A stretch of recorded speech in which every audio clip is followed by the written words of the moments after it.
When it comes to white people, there's always this effort to make them like an infant in terms of helping them get away with culpability, whereas with black people, it's just the opposite.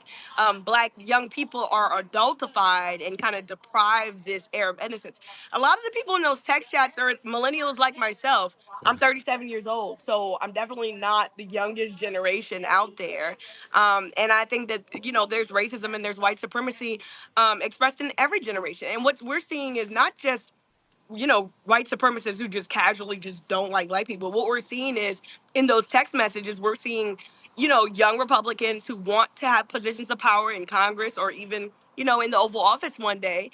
And a lot of them express some really hateful ideas about black people, about Jewish people, about women, about anyone who wasn't just like a straight white man who agreed with them, right? Because even if you don't agree with them, that seems to be disqualifying of humanity. And they, you know, I don't think that those were jokes. I'm young enough to remember the jokes that we would make, and the jokes were never like, let's just kill a bunch of people because of their identity.